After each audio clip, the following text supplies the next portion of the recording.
Hey people of the internet, this is JuLeDoS. Hey people of the internet, it is JuLeDoS with a review for you. Today there's a Nintendo Direct conference, which basically means Nintendo went and told us about some of their plans for the future, including a collaboration on a 3DS game from Namco, Bandai, Sega, and Capcom, a new Dr. Kawashima game for the 3DS, and Mario Tennis Open Tour, which will be released on May 20th.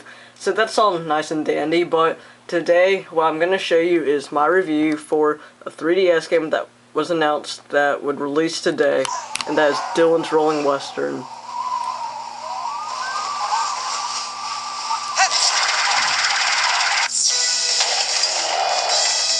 Dillon's Rolling Western is a tower defense game available on the 3DS eShop for $9.99. It involves collecting food for pigs in the village so that they don't die, and attacking rock-like monsters called groks at night so that the pigs don't die. Eventually you'll be able to set up attack towers to attack the groks for you, and that's pretty much how the game goes, so let's get started with the review. Now I'm going to start with presentation.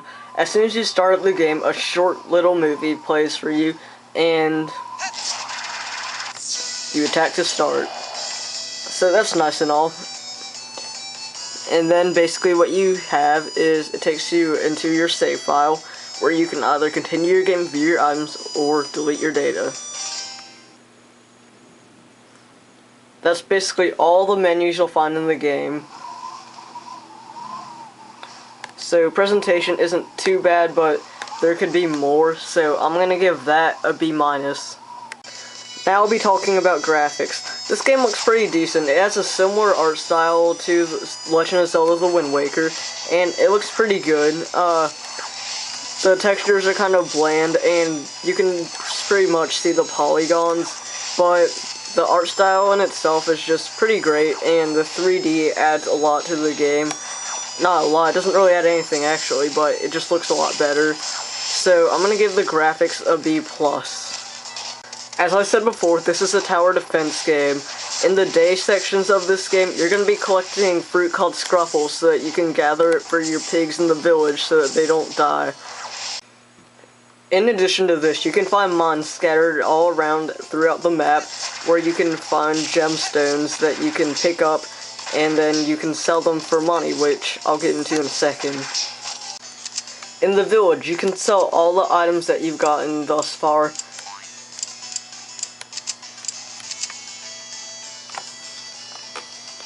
So if you want to sell your shards or whatever, go ahead, have at it.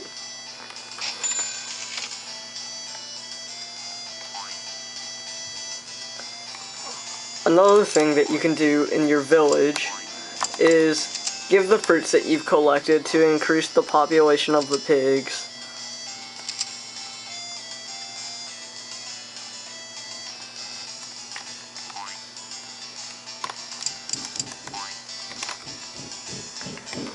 And there you can see grok raids start after dusk when the sky dawn turned completely red. Gotta love the Western stereotypes here.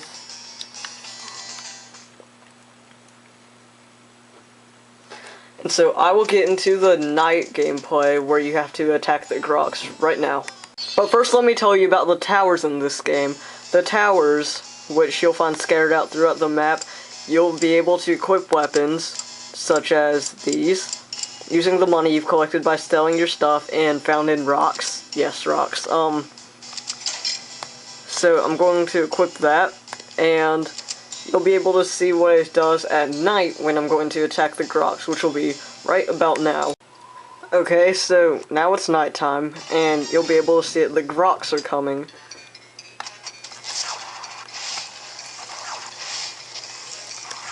So let me just find one for you guys so I can show what the battle sequences look like.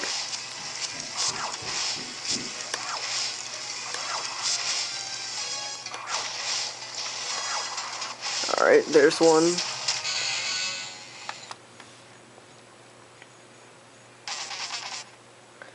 So in order to fight, you basically move your stylus towards the direction that you want to attack. It's pretty simple and mindless, but hey, it's made by Nintendo, and it's just an eShop game, so it's not too complex. So you just do this until all of them die. and that's basically how you battle.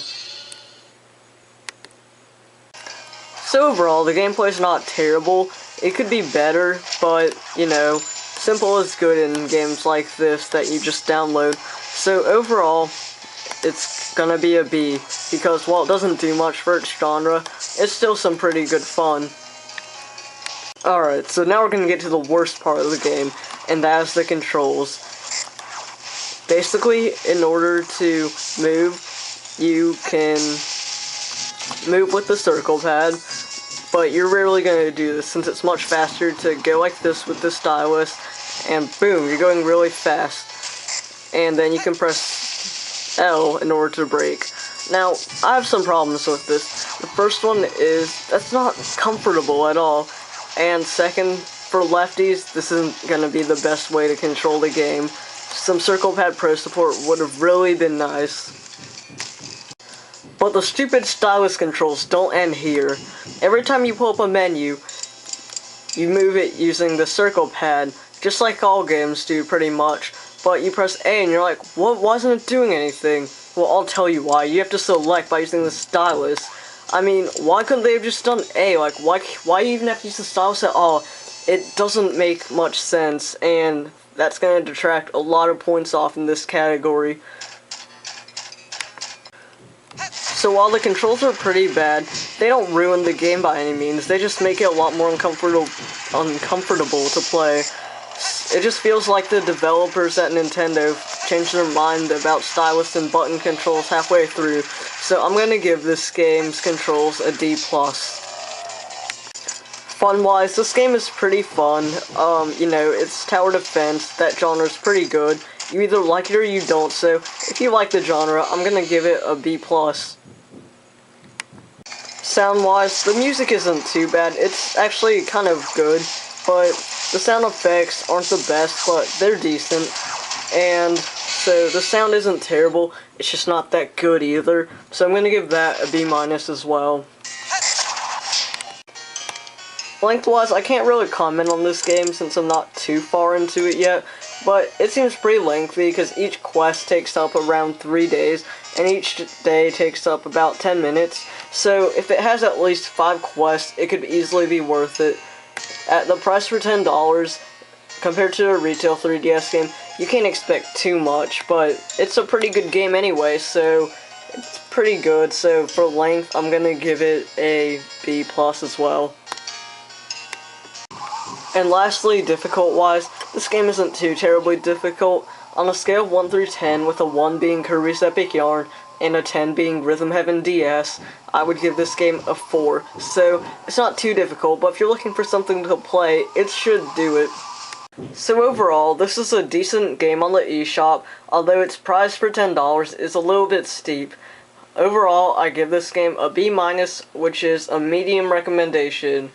If you want something on the eShop, then go ahead and get this. However, don't put it ahead of gems on the eShop like Pushmo and Mutant Muds.